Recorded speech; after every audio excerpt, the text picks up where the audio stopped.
go. Hello, everyone, and no one, and welcome to another Rotten Movie Reviews, or technically the re-review. Luckily, my device is on my actual mic and not on the default. But join me as always is Tier Alexander. Tier, how you doing? I'm doing great, my friend. How are you? Not so bad. We got Angela as well. Angela, how you doing? I am living. And join. Livim. But are you living La Vida? Sorry. But are you living La Vida Loca? I was doing a very bad Matthew McConaughey Oh. impression. And But, then joining yeah. us as well for this is Will Forge, who I don't believe has actually had seen this movie before tonight. Had not, and I am living La Vida Loca, or maybe just living Loca.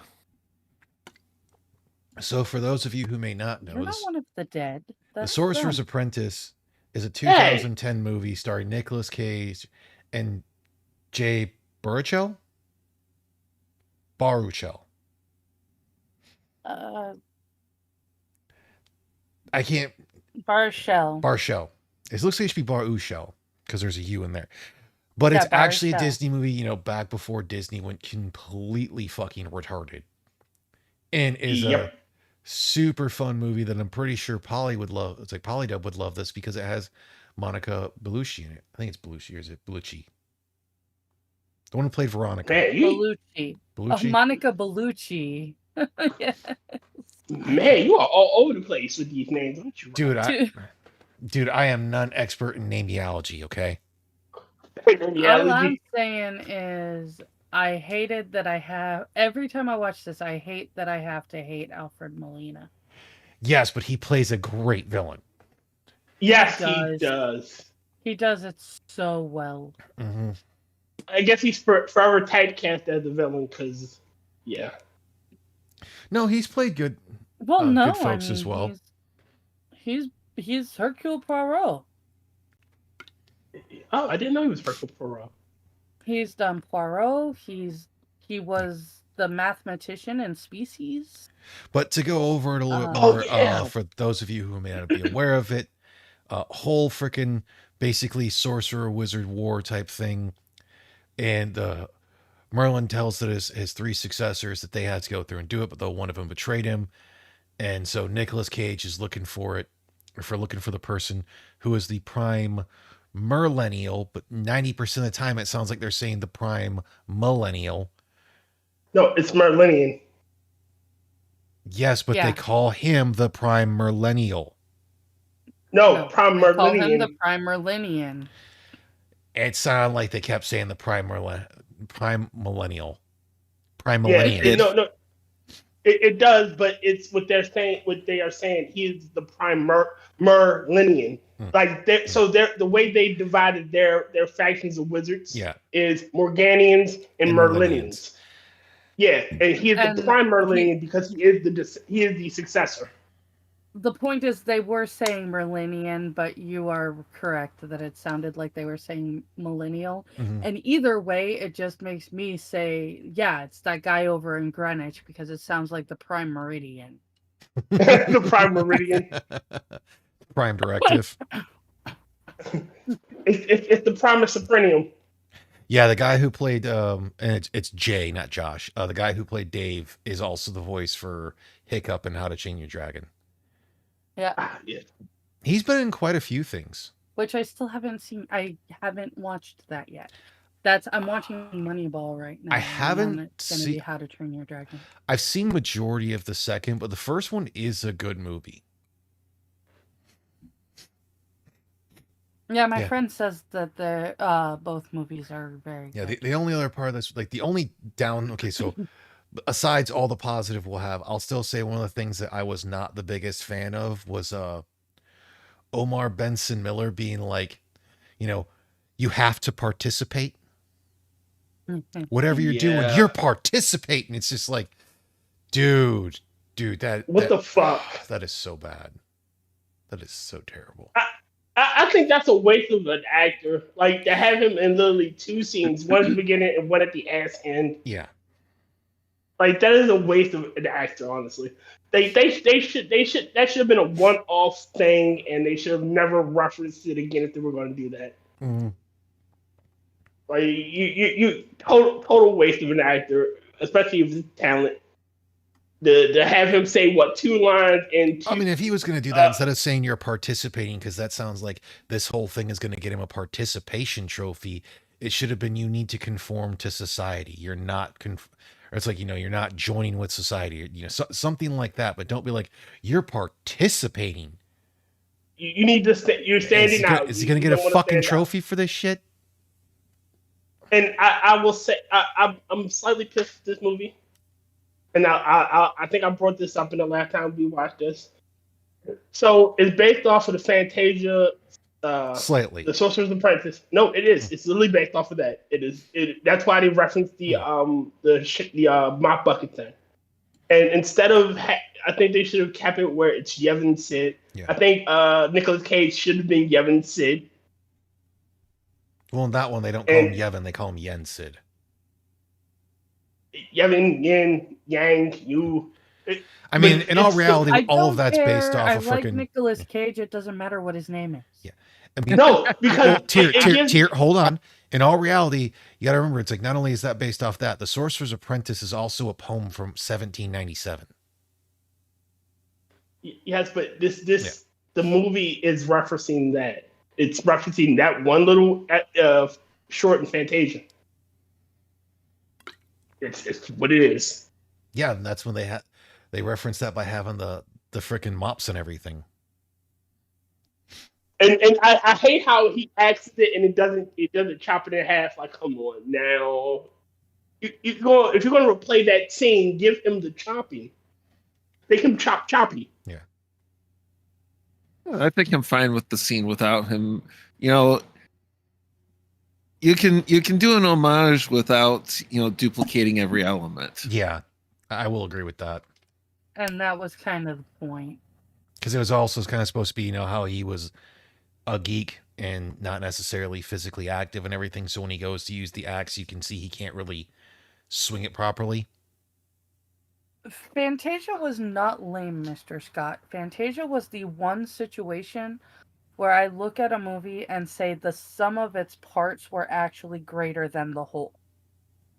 It was a musical. There were definitely parts in it that were fantastic stories. Night on Bald Mountain is one of my favorite pieces. Tier, a metric fuck ton of Disney movies are musicals. No. The Sorcerer's Apprentice was fantastic. I loved the one to Tchaikovsky's piece with the little dancing mushrooms. That was great. The dance of the mushrooms. Yes. When you turned around and put it all together, you screwed up because you basically ended up with cats. None of this is related. This is not telling me a story. I hate this. It sucks. All right, so I want to cut in something. There's a huge difference between a movie with music, a movie set to music, and so the classification of musical. Now, a movie with music, with musical parts, is not necessarily a musical. Like, all right, what's the movie? Little Shop of Horrors is a musical. Yes, it is. But saying that The Little Mermaid is a musical because they're Disney songs in it, I don't think it's a musical. It was a musical. Ooh. Now, saying Fantasia was a musical is crap. It is a musical because the whole movie is one big song, one big set of music. There's no dialogue. Everything is told through song. It's like if you were watching a movie of a symphony. Fantasia is actually a symphony that was played over. It's a okay. I didn't rephrase it. It's a music video. Montage. It's a music video. Yeah, I'll go with that. Are silent movies that were played to a live performance for music in the theater, are those musicals or not? Fair enough. But I'll say it's one big ass 2-hour music video. I'll give you that, except that it was more like several music videos quilted together to make something that wasn't a movie. It's like Moonwalker. Remember Moonwalker? Moonwalker is one big ass music video. But it at least told the story. And yes, that was a music video. He didn't even try to say that was a movie. Yeah, it was what, an hour and a half long music video. Which movie? Yeah. Moonwalker. Michael Jackson's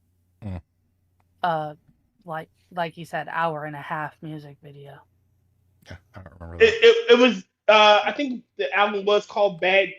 All the songs were from that album. He pulled an Interstellar 555, the story of the secret star system, before Interstellar 555, story of the secret star system. Because that's what it's set to Daft Punk's Discovery, and it's one big ass fucking music video. Is that there entire you go. album? My brother explained it perfectly. If the characters have to explain narrative through song, it's a musical. Well, then Disney movies aren't musicals then. Yes, they are, because they advance the plot. Mm-hmm. And they do explain a lot of things through musical or through song. Yeah, it depends on the movie. Mm-hmm. Yeah, not all Disney.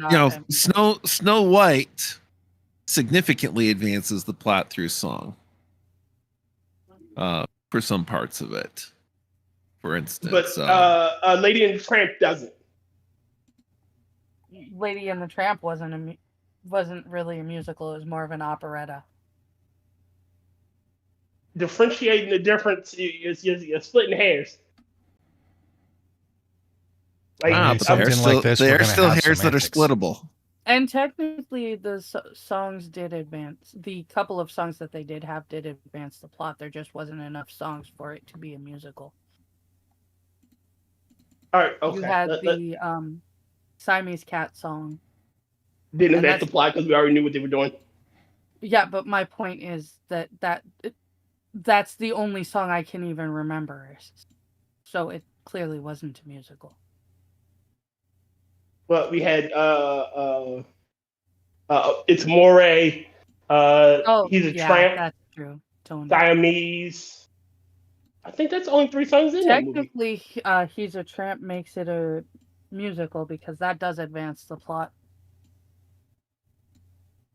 But do you need only one piece advancing the plot, or do you need more than one? Before we go on to a further discussion of whether or not something's a musical, we can talk about the movie we actually watched that we all thoroughly enjoyed, other than a few minor things.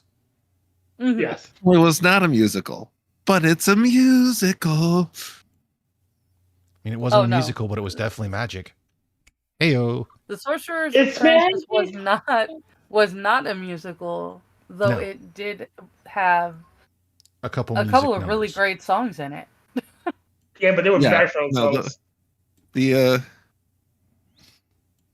I'm all for the soundtrack on this one.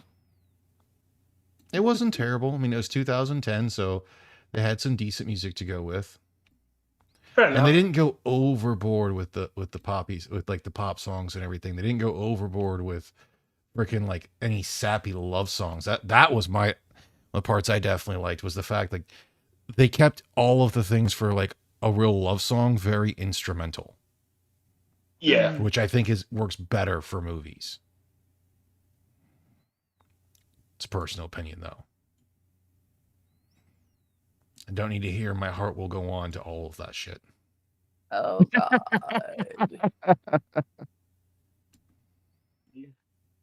And Hey. Come on, guys. What were some of the things y'all liked about it? The characters were super relatable. Okay, so we'll start with Angela since she was already going. Sorry. The characters were super relatable. It did have the couple of nostalgic nods to the Sorcerer's Apprentice cartoon.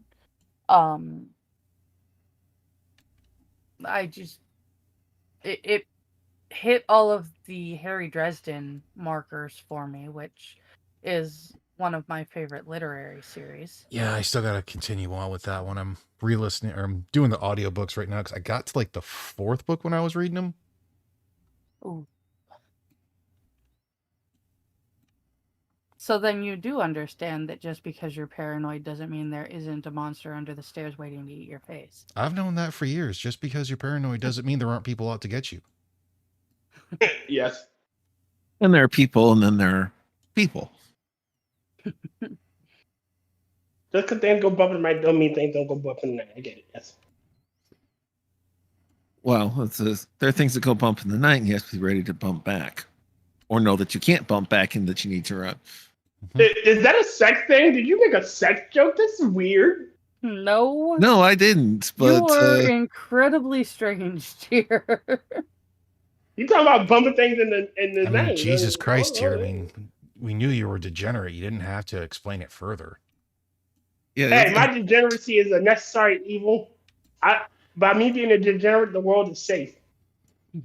I'm not so sure about I don't that. think that's how that works. But yeah, I'm not following the calculus on that. Good. Just accept it for what it is. Utter lunacy on your part? Okay. Yes. really doubt that that's how that works. But if it makes you feel better, okay. I think it's what he tells himself so that he feels heroic in a government job. Shut up. Ooh, no. Okay, so Tier, what were some of the things you enjoyed about the film or the movie? Some of the things. Nicolas Cage's acting in certain movies is always on point, and I think him as Balthazar was the character that he was trying to portray. This world weary soldier who is looking for to end this quest so he can get back to his lover. I like that. Also, or just get on with dying, one of the two. One of the two, yeah. I think how he's quick with it, especially when uncle, yeah, Uncle Balthazar, yeah, I'm gonna go. Well, I have to leave anyway. I have to get that itch cream for you, that cream for that itch. I gotta go get it. Some of the effects were just fucking amazing. Some great effects. Okay, well, what else? Will, you didn't have to go like into a whole thing. With like, my bad. Sorry. I'm not knocking you for it, but we can get to someone else for a bit. Some for everybody else. I mean, it's kind of a whole package thing. I mean, they did great with the story. They didn't play it too serious, and they didn't play it all comedy. They didn't get even with the romantic elements, they didn't get sappy. The effects were great, and it's like the role was written for Cage. So I will definitely say it was definitely acted well. For it. The blending of CGI and real world, I think, for 2010 was done extremely well. So well. Their stuff doesn't look that good. I mean, you're definitely supposed to have the suspension of disbelief because there's magic. Mm-hmm. But like the whole thing of he hits the glass and it has the ripple effect, you got to admit that was pretty dope. Or the Persian carpet turning into fucking quicksand. And I love how it goes, and you called me old fashioned. Yeah.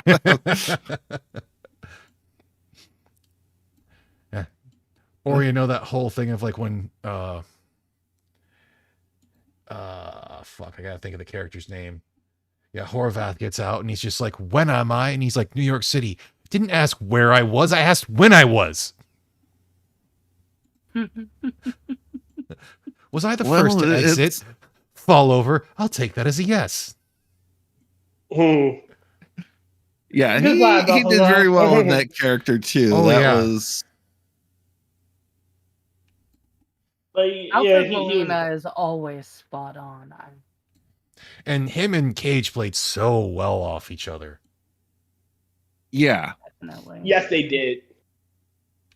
And I like how they had Horvath's Apprentice was basically like a slight at a lot Chris of Angel. mostly Chris Angel, but a lot of the other Vegas magicians. Yeah, especially the street performers. Mm-hmm. But I do love the fact that he goes, he left me with he catches and a lot of abandonment issues.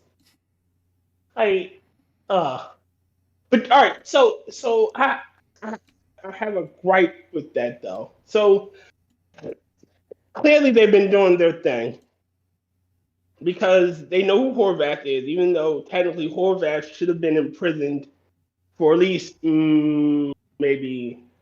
Well, they never did specify when, since Horvath was the last one to be captured, when he was captured.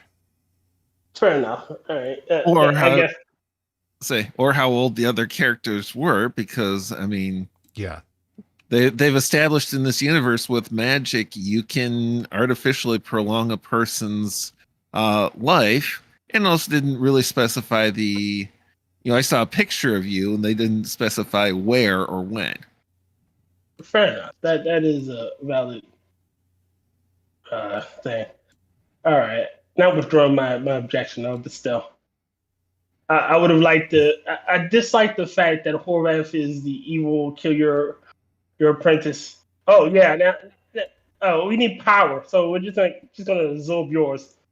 When there could have been other people. Well, then again, he was useless. So I guess I was gonna say he actually hated that kid. I could see him just biding his time until the kid was useless enough to.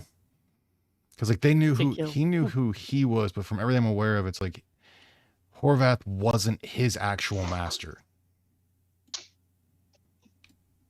Well, remember, he got turned on. Like Horvath went to one of the. I'm assuming another Morganian, and like, hey, I got a kid. Or someone who knows. Yeah, someone who knows the stuff, who can find him. Someone who would fit that. Patron role, yeah. Mm-hmm. He found a broker, basically. Mm-hmm. And I did the whole thing of they turned him into cops and just they're reaching up, touching his own mustache, like he got too much of the sake. Sake's actually Japanese. And he looks at him like, what? And what's funny is just like he looks over him and looks at the other cops. He's just like, does it look like new guy? New guy, yeah. Just go ahead, get out of here. But Rookies, what can you do? I did like I said, how they blended the special effects very well, but they didn't go into an overuse of them, especially with some of the plasma balls. Have any of you seen? Oh God damn it! It's not the Covenant. Fuck. The Craft. No, it is the Covenant, because the Craft is the witch one. So I want to say it's the Covenant with it's like the 5 boys or whatever, and it had. Yes, I've seen. Yeah, God, I saw. I have not. You don't. Oh, okay. Thanks for the warning. Oh, sorry, I can't help it. Every time I see that scene. Kind of like that. Basically, it's like you basically see him basically doing a push. You just see kind of like one stuff, and it's supposed to be magic, and it was just really, really bad. Like you could tell they were trying, but it just did not go very well. Because what it is. It's like the males of the families, like they can have magical power, but then after they turn 18, that magical power can actually start to drain on their actual life. And depending on how much they have, how much they use, how they use it, and whether or not someone else has gifted them their power as well. And that's the whole thing about it, is like one of the guys is about to turn 18, and all of his friends are starting to die off and whatnot, and turns out that there is another basically wizard who had already turned 18 and got his own father's power, and he's trying to get this guy's as well, so that way he can basically live for longer. More power. Mm-hmm. I need more power. I know.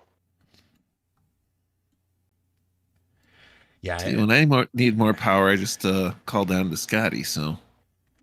Yeah, it was just a really weird movie, and both me and my ex left the movie theater like, that was fucking bad, and not in the good way. But The Sorcerer's Apprentice is not bad. Oh no, it's way better. League's better. Just kind of steering back. Because again, they kept a lot of the, other than a couple of the ones, majority of the effects were practical. Yeah, there was a ton of practical effects. It was very like CG was limited. They kept it reasonable so that it blended better. Mm-hmm. Yeah, the effects that they had that weren't practical were very well done. Yes. Exactly. I really loved the scene where the bull statue was charging him, and the eagle statue just came and grabbed it and took it off. Mm-hmm. Flew off with it. That was freaking phenomenal. You know what I would have wished though? I would have wished the bull and the eagle would have fought. Just. Oh my god. I mean, that's kind of unnecessary for the movie. Yeah, you get window dressing on there, and then you get if they had done that, they might have lost the advantage they had with the way that they were blending the practical and the CG. And or just have they might have spoiled all the good that they got out of doing it the way that they did.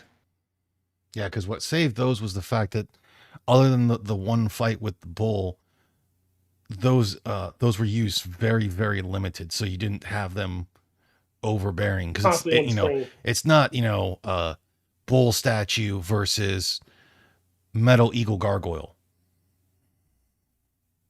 Again, maybe not even have it on screen. Just have that they're fighting off screen somewhere, and like randomly as everything is going around them, you see them in the background going at each other.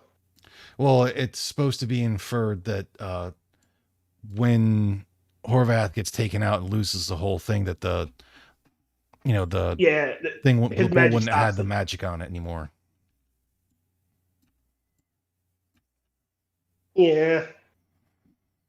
Yeah, because they did a very good job of establishing that if you use magic on something and it's doing crazy magical things because of it, if you die, those crazy magical things stop. Mm-hmm.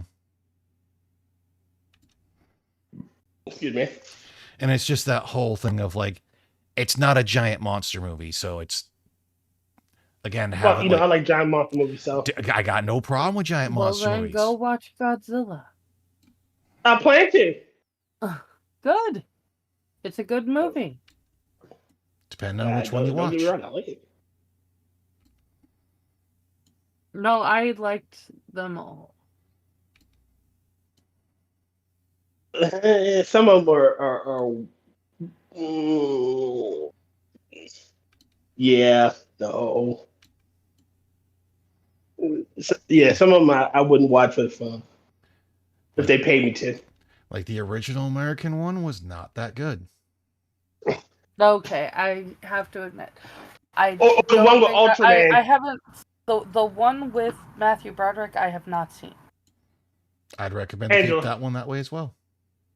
Angela, the one with Ultraman and Jet Jaguar, where he does a flying drop kick off his tail and flies into him. Just jumps and slides on his tail. I don't know what. I'm pretty sure that was an Ultraman movie, or it's like that was an Ultraman movie featuring Godzilla. No, that was no. It's not. It wasn't Godzilla. It was Jet Jaguar, and it was a Godzilla movie. Godzilla dropkick. No, I know what you're talking about for the dropkick, because it's been used in memes as well. Godzilla versus Megalon. Because all I had to do was type in Godzilla dropkick, and it instantly knows the fuck I'm talking about. And I will share it on screen for you, so you can see, you absorb the majesty. And I'll even say, like, for the more was it Morgana? Mm-hmm. Yeah, like when they had hers of being like a corporeal being of like having nothing, they did the CGI pretty well on that as well. They didn't overbear it. Like Disney had their shit together in this time frame, and then they went stupid. Well, you can't stop studios from going stupid, no matter how we try. I have never seen anything that even remotely looked like that. All right, hold on. It doesn't even say Godzilla. It says Gidzilla. But it is the scene. It doesn't matter what it says on that. It's just the scene from the movie. It is literally a scene from the movie. Oh yeah. You see the flying drop kick? You see that? Oh, these are the really bad ones. These are the ones you just watched for. Yeah. Yeah, these are the. All right. These are the ones that you're trying to decide if they're so bad they're good or if they're just bad. Yeah, no, they're just bad. The fact that he rocked him on his tail. I'm not gonna lie. I have no qualms about saying those are just bad, but they're so bad that it's hilarious to watch them. And like I said, it wasn't Ultraman with Jet Jaguar. I want to say they have had a Godzilla and Ultraman movie, but I want to say it was an Ultraman movie that featured Godzilla. I believe it was Ultraman featuring. I think it was Ultraman. Was it Ultraman versus Godzilla? I don't think it was My Ultraman brother versus says, Godzilla. like Blue Oyster Cult said, go Godzilla. Mm-hmm. It picks up a bus and he throws it back down.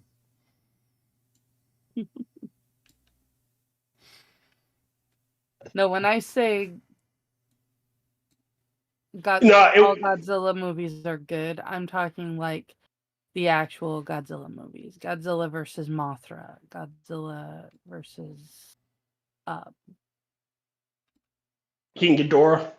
Yes. Ghidorah. Godzilla versus Kong. The Kong movies are good too. Oh, I watched Kong Skull Island the other day. That chick that plays that chick that plays Captain Marvel, she's actually not a bad actress. Yes, she is. She's just Captain Marvel was just not well. No, Brie Larson's all right. The only good thing Brie Larson was in was Scott Pilgrim versus the World. She was in Kong Skull Island. It was very good, and she was great in it. Yeah, but she was only good for one fucking scene in that, and because she was only there for two scenes, and she had like 4 lines. I'm talking about Scott Pilgrim versus the World. Scott Pilgrim versus the World. She had several lines. Yeah, but she wasn't a major character. And she also did she got out. And she also did a whole recording of the song that she was singing. It's from what of what I've heard is actually really good. It is. I have a version of where she's singing it. I love that song.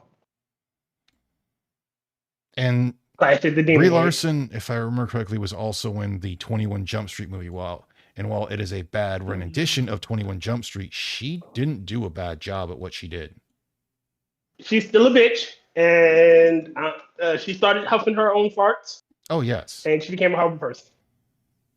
Well, my general feeling on Brie Larson is, if the role you write is Brie Larson, she's the perfect character.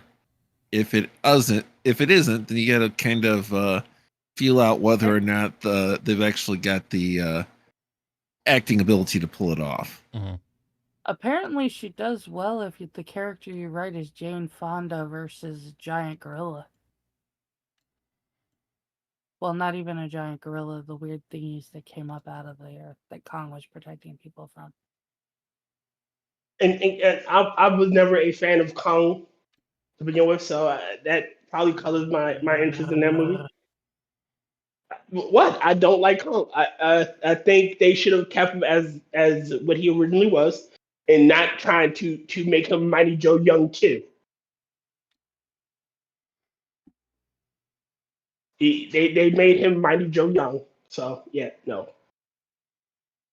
Oh, now I can speak sign language. And now I get to talk to a kid. And now I'm versus a monster who should dwarf me by fucking skyscrapers because I'm a little short fuck. Nope. Mm-mm.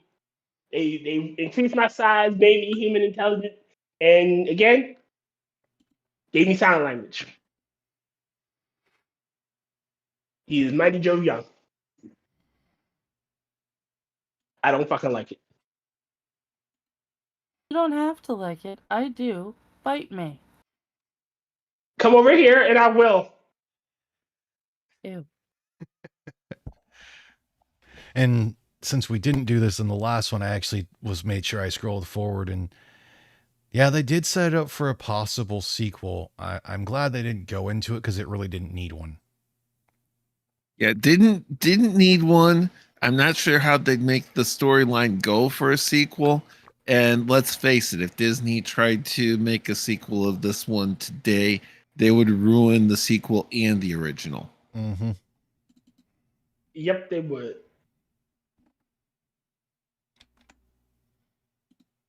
I mean, again, Disney hasn't crapped out anything good in 100 years. It was the site I had, movie quotes and backups. Let me see.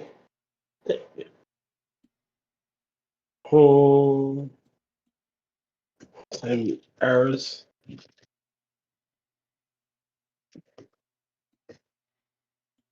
Is it movie mistakes? I don't think. Yeah, movie mistakes. I don't think enough. This wasn't like Hocus Pocus, where like a shit ton of people liked it. Yeah, this went relatively under the radar for a lot of folks, I think. Yeah, I had never heard of it before. I think the only way that people, that Disney would remake it is if it had as large of a following as Hocus Pocus. Yeah. That's the only reason Hocus Pocus got a sequel. Yeah, I was gonna say I don't think they would do a sequel. I think they would try to do a reboot. And if they tried to reboot it, they'd mess it up. Oh yes, because it would obviously have to have a female lead. And a girl boss. She'd be a girl boss. She would be a lesbian female lead. Well, possibly these days a trans lesbian female lead. Hold on. We all know what would have happened is instead it would be Veronica would be the teacher, Balthazar would be the villain, but Balthazar would still have to die for being a white male. Yes. I mean, am I wrong? No, I wish you were, but wait. All right. So, look up continuity mistakes. When Bennett gives Dave Sutler the red handkerchief, Dave has no ring. When Dave opens the handkerchief, he is wearing the dragon ring in the shot, and then it disappears in the next shot. This occurs after Horvath has taken the ring from Dave in the previous scene. Factual error. At the start of the movie, it says New York City 2000. Then a panoramic view of New York City minus the two towers, even though they state that the year is 2000. They didn't go down until 21. Oh, sorry, one. Continuity mistake. In the scene where Balthazar and Dave are in Chinatown, the wormhole, Balthazar enters the building, talks to its current owner, and encounters Horvath. As Horvath is telling Balthazar that he released the Chinese sorcerer son Luke from the wormhole, we see him standing behind Balthazar preparing an attack with his hundreds of acupuncture needles. We all see that floating up and out of doll figures on the table, as well as some other places. Immediately after the attack, Balthazar runs across the room to the window. The doll is visible with all the needles back in place.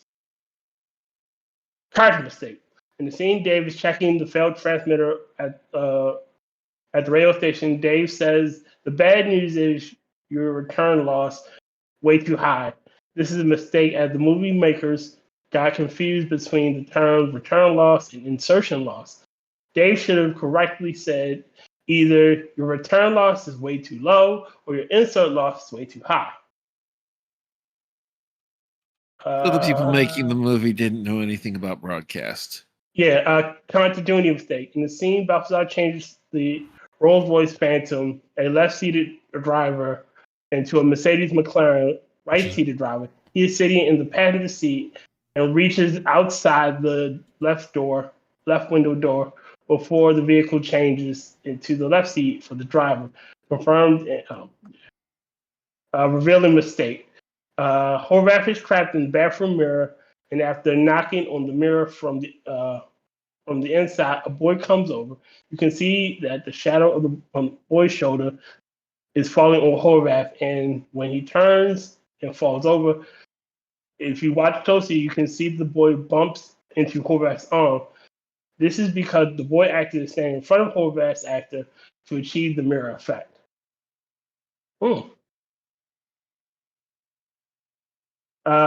During the scene in Chinatown, Horvath refers to Son Luke as an old associate that lived 200 years ago. Horvath was in the Grimhole for 200 years ago. Was in the Grimhole 200 years. How could he even know him?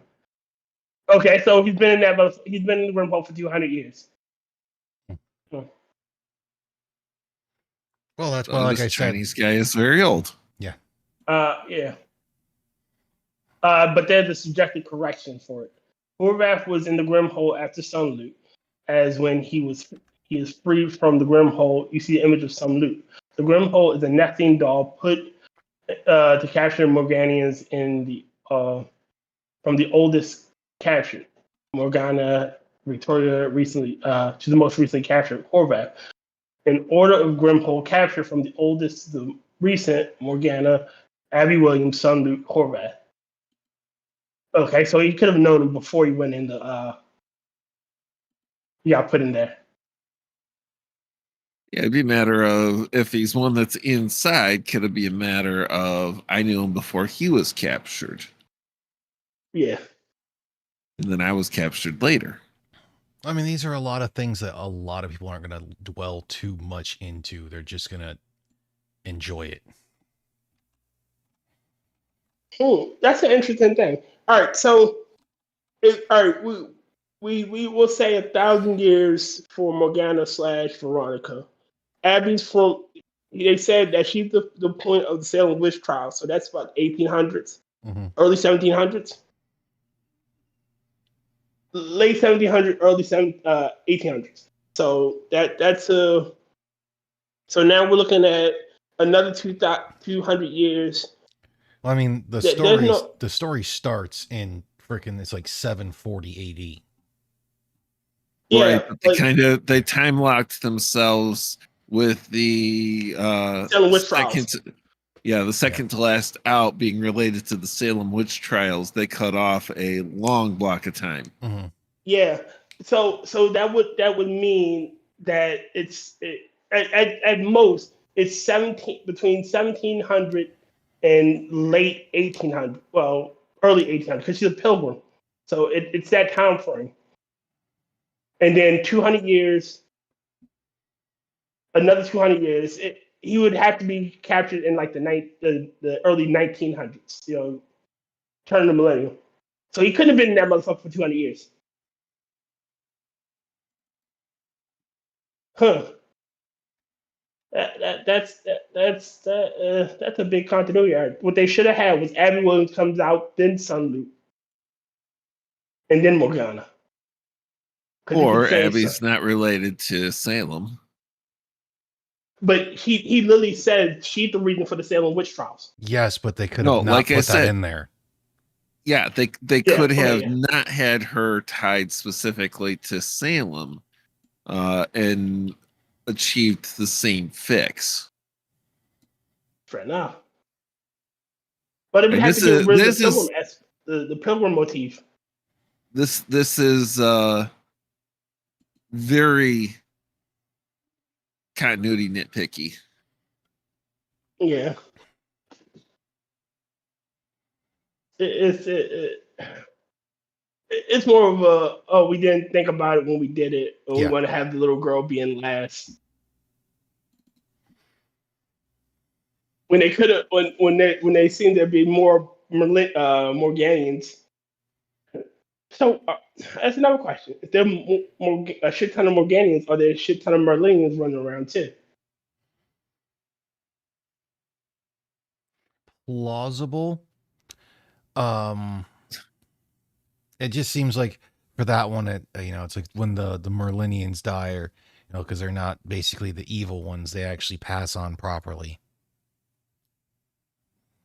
But even then, like what's up, the Shio? way it, did Shio ever actually ask a question? Blessings of the Mad God. He did retract something, so. Blessings of the Mad God to you, Sheogorath. May you bless me with cheese. Okay. All right, so Sheogorath, the character he's named after, is the Daedric god of madness. And when you do his greetings, you go blessings of the Mad God. And why he says cheese for all is because Sheogorath likes to give away cheese. Cheese for everyone. That's why I said okay. So you remember when you see. That doesn't seem particularly mad goddish. That seems like a really cool dude. No, that's fucking. Sheogorath is the Daedric god of madness. So part of what you don't exactly get there, Angela, is that wheel of cheese he's sharing might have been a person 5 minutes ago. But yeah, no. Or it might have been a fork. Or it might have been a fork, or a tree, or a forest, or your house. Or one of his arms. Sheogorath is Sheogorath is knucking futz. It might have even been a wheel of cheese that he turned into a cow to produce more cheese and then turned back into a wheel of cheese. Yet this guy, you just don't know. Yes. Oh my. Oh Again, my. The words are blessing of the Mad God. Yeah, insane. If it makes sense, you still haven't gotten it to click. Nope. It does not make sense. So I guess there you go. You got it. And it's even worse because he is the he is the creator of the Wabbajack, which is what Sheogorath's wife uses, if I'm not mistaken. That's her name. Oh, Wabbajack is Mrs. Gorath? Yeah. But the Wabbajack is a weapon that basically its attack is an imbuement of the Mad Daedric Prince's power. So you attack with a Wabbajack, you are invoking a completely unpredictable result.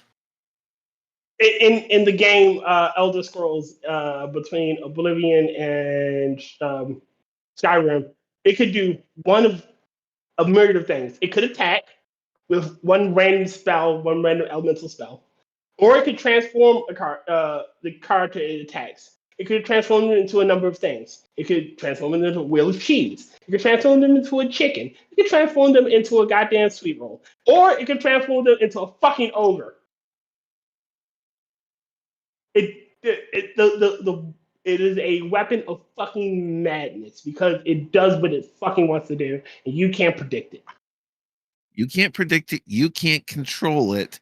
And as much as the madness of the Mad Daedric Prince is incorporated into it, he can't control the outcome either. No, he can't. Even if he could, he wouldn't want to. Yeah, They just re-released Oblivion. Mm-hmm. Yes, I had to pick it up. I cast random outcome upon thee. Random number generator. I choose thee. I cast magical bullshit number 5. It was successful. Okay.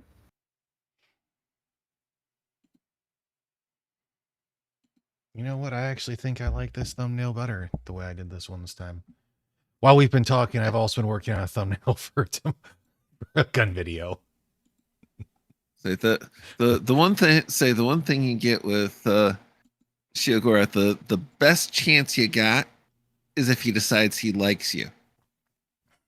Doesn't mean he might not ultimately turn into a wheel of cheese anyway, but he's less likely to deliberately do it in the moment. Yeah. Okay, so the Sorcerer's Apprentice. Who wants that coat? Me. Me. Me too. Which coat? Cages. The one that turns around and shields you Because from I won't lie, Horvath's coat was pretty dope as well. Yeah, no, I want Balthasar's coat. Yeah. And that one was how you put in it. It's like you put the magic into it and everything. Shio sent you a DM, probably for whatever he was trying to say that YouTube won't let him. I'm guessing on Twitter. Was that on Twitter, Shio? Well, I don't see a thing on yeah. Show. Okay, I'm pretty sure you're not Mia. Because you're not Betty 1179087523. So we're gonna delete that conversation. It's Shio. That's plausible. It puts the lime in the coconut, huh? Can we fill someone's ass with helium and super glue them cheeks together? Don't know how well that would actually work. I mean, in most likely case, you're probably just going to kill someone. And they'll live. No, by like pumping gas into someone's colon and rectum and intestines, it would probably kill them. It puts the lime in the coconut.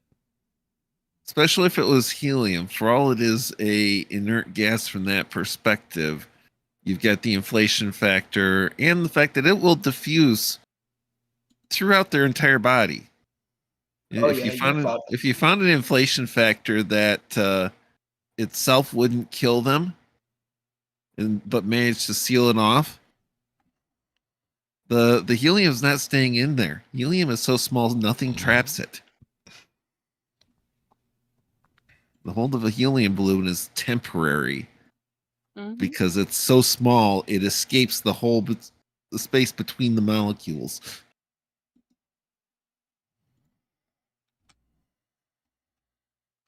That's why the balloons shrink and cease to float.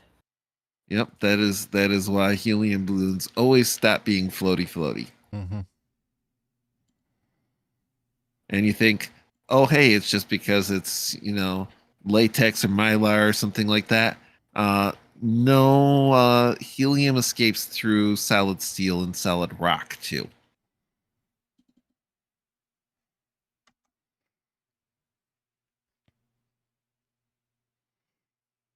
It's actually one of the interesting arguments for proof that the planet is not as old as some people say, is because there's still too many rocks that have helium in them. Oh, cool.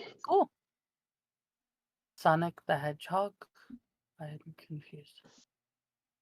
Rectum, I barely knew him. Why do I think that's Shio? That is Shio. It's Shio being Shio. Sonic the Hedgehog, question mark. Oh. Stretch my legs out some. Yeah, I got my legs stretched out. There's a gap between them, and I can't move because of it.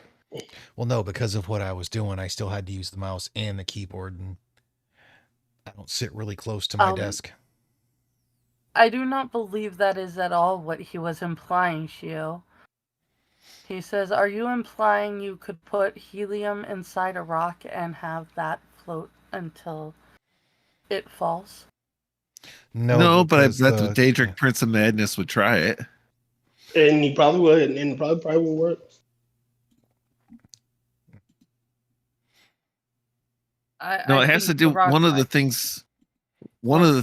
ways that we get helium and for the cylinders where they inflate balloons in the store is actually capturing it from grinding rock.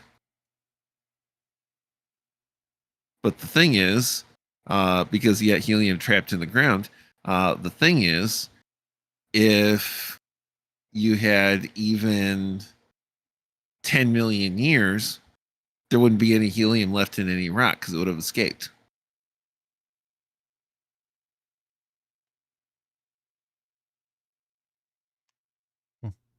Oh, here's one for you for the trivia. Dave's Tesla coil lightning bolts may have been special effects, but they accurately depict the giant electrical discharge capable of being generated by a Tesla coil that size. Yeah, and the fact that you can fluctuate the frequency to play sound with the Tesla coil is also factual.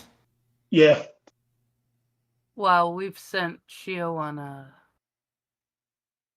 downward spiral because now he's got Mpreg and inflatables. Damn, I'm genuinely curious now. Ah. No. No. Say if it involves inflatables, you might want to be careful what you're looking into. Oh, I forgot he's crazy already. Well, you know, Shio, inflation has 34 rules. So if you go and look up Rule 34 inflation, you'll find everything you need to know. No. No. I said Shio can look it up. Didn't say you had to. I think you should look it up, Shio. I think you will be very enlightened. You know, Rotn. If it wasn't Shio, I'd say you're going to hell for that. But this is Shio, so maybe you're fine. Oh, and since we had the discussion earlier, it says although the film, as the title shows, is ultimately placed on Jonathan Wolfgang von Goethe's famous German poem of the name from 1797, which inspired the piece of music by Paul Dukas from 1897, was also briefly heard here, was in turn used in an adaptation in Fantasia in 1940 starring Mickey Mouse. Again, I think it should have been Yevon Sid. Yeah. And again, for how Disney uses it, it wouldn't be Yevon, it's just Yen. Yeah, I heard it pronounced on fucking Kingdom Hearts. So that's where I'm going. Yevon and Sid. Yeah, they'd say Yen Sid. In the first game, he is called Yevon Sid. I don't remember that ever being even said in the first game. I don't care what you call Nicolas Cage. He's awesome. Oh no, we already talked about Cage. I am. Well, you're what you are because you're saying what his character should have been called in the movie. So. Yeah. All right. Fine, and again, I don't care what you call him. Great movie, awesome character, loved it. Oh yeah, it's a fun movie.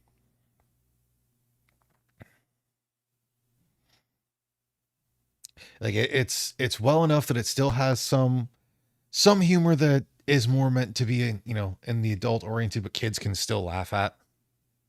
Mm-hmm. Like his reaction of the mop going straight up his butt, basically. Or the mop playing with his ear. Yeah, that was funny.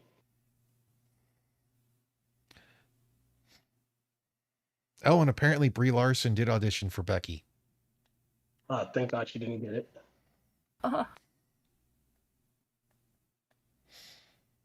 At least it wasn't. What the hell is her name from Twilight and Zathura? Kristen Stewart. Yes. What is your favorite? Has the Macy's Day Parade and use of helium balloons besides Aquanet caused global warming? No. No, a lot of that's that. We're not going to get into the politics of that here. All I have to say is that would be for a Talking Into the Void. Kristen Stewart. My favorite Kristen Stewart movie? Zathura. Why? She was frozen for 90% of the movie. Wow. This is Stewart. How can you tell? That's the only character she played well, because she was frozen for 90% of the movie. It was like, hey, she's actually good at that. No, I mean she was frozen. How can you tell? They actually had icicles forming on her. Okay. Otherwise, best performance Brie really Larson did was the movie she was killed in. I don't know which movie that was. I still say for which, because I'm pretty sure it was her in the 21 Jump Street movie, which again, bad adaptation. They should have called it something else. But she didn't do bad in there. And then I think I agree with Tier. I think while I still say Scott Pilgrim versus the World is a bad adaptation itself, still an enjoyable movie.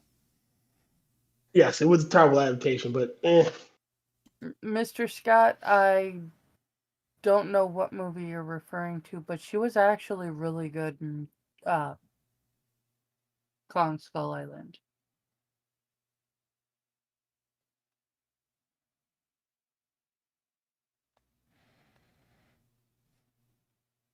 Oh, here's a funny one for that. With the whole Star Wars thing, if you know these were not the droids you're looking for. Since this came out in 2010, yeah, Disney got Star Wars 2 years later.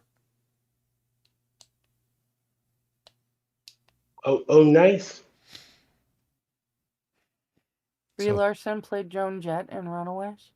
Wicked. Unless he's referring to Stewart. I still say for like a lot of people in that whole thing, it's probably more based on their director of whether or not they're decent as like for their actual role. Shio Hairspray is actually one of the, well, it did work better in the 80s. Let me say, if you're referring to the movie Hairspray, I actually liked both versions equally well. I'm pretty sure he's talking about the stuff you put in your hair. Yeah, I was gonna say Kristen Stewart was Joan Jett in Runaway. Okay. If you're talking about actual hairspray, that shit could build a brick wall out of your hair. So yeah, you're probably right. But it had to stand up because you were hiding shit like razor blades and stuff in it.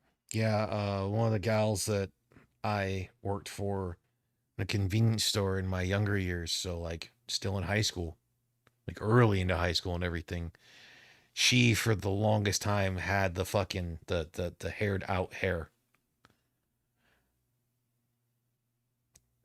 Yeah, right. Haired out hair. Think the razor blades. Well, no, hold on, no. Before before you get into that whole thing, it's like think the hairstyle that they had in the original Gone in 60 Seconds when she sits in the chair. You know, where it's almost like that weird fucking fan around him. It was that. Okay. You mean like a blowout? Yeah. When I was in junior high and high school, starting around 6th grade, let's say, girls would literally, they called it the rainbow or the fan, but they would literally just take their bangs, brush them so that they stuck straight up, and spray them with so much hairspray that they would not go back down. Yeah. And then try to shape them so that they curved over while they still stood straight up.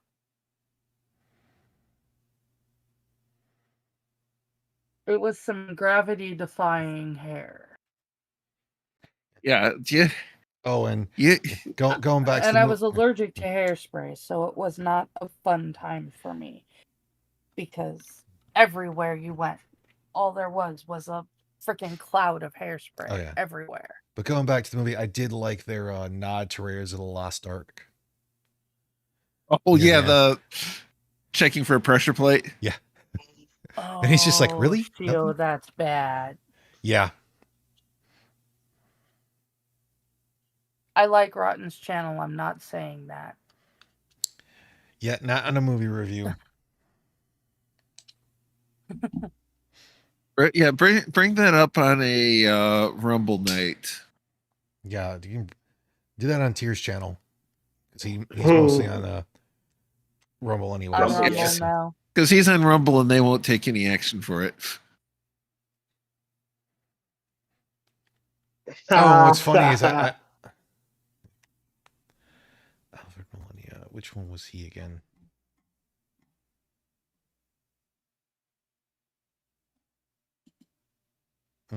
Yeah, it's kind of funny. They had that whole thing, and you also have to remember that it's okay. So they had the nod to Raiders of the Lost Ark, which Alfred was in.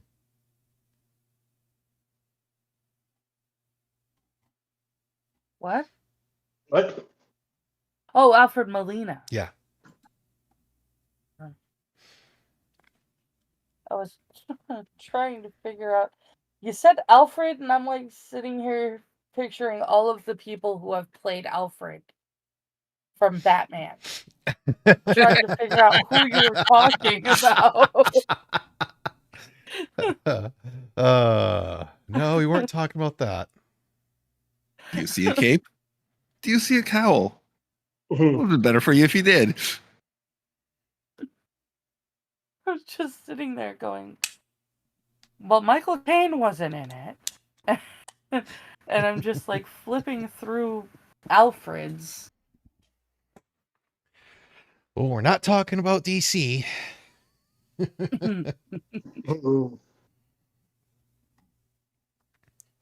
Yeah, this was just a really fun movie that just had so many nods to so many other things that they didn't rest on too much, and they had fun with. Yeah, definitely. You could tell everybody was having fun with it. There's one thing about all those nods to everything else. That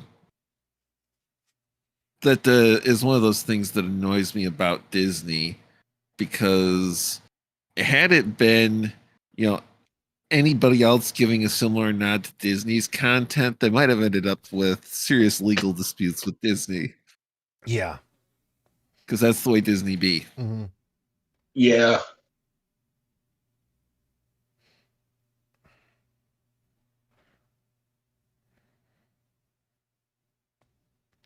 And apparently, I don't know if they paid licensing or what, or if just the people that they were dealing with. I'm surprised Wizards of the Coast didn't go after him, considering the fact for Magic the Gathering. Yeah. Yep. It is what it is, though. Or maybe just all the people that they had to deal with for that are a lot cooler about homages and fair use and everything than Disney is. Mm-hmm. That'd be a shocker. Yeah. Or they could have gotten permission to do it. Yeah. It is free advertisement. For anyone who's going to realize it. I mean, yeah, but still, it's like or they could have helped subsidize some of the movie. Not subsidize, pay for product placement. Hey, we'll use this image in our movie if you pay for a portion of the movie. Yeah, I mean, Coke went above and beyond that, obviously, by just buying a studio. So bad. Like Coke would do like some of the early '70s movies where you would see like Coke or Pepsi. Literally, Coke bought one of the major movie studios. Oh fuck! And I think it was like back in the '70s, because they bought it before The Karate Kid. I was gonna say they bought it before Karate Kid came out, which was like mid-80s. Yeah. And they made him reshoot the scene of where he holds the Sprite to where the label can be seen properly. He was deliberately, I saw that episode of Fat Files, because that movie is the reason why but Clint Eastwood doesn't like Ralph Macchio, or doesn't like that studio, because he thinks his kid should have got that role. Because his kid was up for Ralph Macchio's role. He was up for Danny LaRusso in The Karate Kid, and they went with Ralph Macchio instead.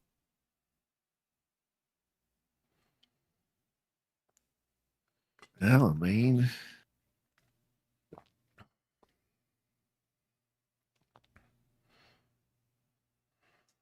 Mm-mm.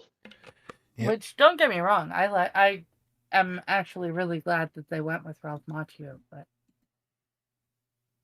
he did seem like the role was made for him, at least for a while.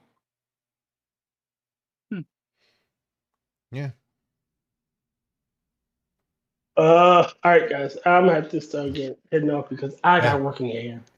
Yeah, we'll call it here. So, I'm pretty sure with this before we've all said it. I'm pretty sure we would all recommend this movie. Oh yeah, I wouldn't recommend this one. Terrible movie. Not going to recommend it at all. Well, no, definitely check it out. I mean, Tier, if your thing is just to be a contrarian, your opinion is invalid. I would just fucking. Well, I mean, do we listen to his opinion anyway? I know. Hey. We don't say that out loud. Hey. All right. He's gonna forget in 2 minutes right after he remembers to breathe. What was I talking about again? Well, just remember, it is almost the end of the month, and we know what that means, that it's going to be May. Yay. Woohoo. Where is the year going? I think it was NSYNC said, it's going to be May. It's going to be May. But have a good night, folks. There's a whole bunch of different plethora of stuff to see online. I mean, maybe Monkey will be done streaming so I can check it out after this. So, say goodbye, everyone. Bye, all. Have a good night, everybody. Go to the movies. Bye. And go to the Bye, theater everybody. as well.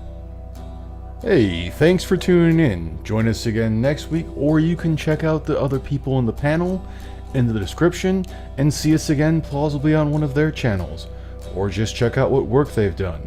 Have a good week, everyone.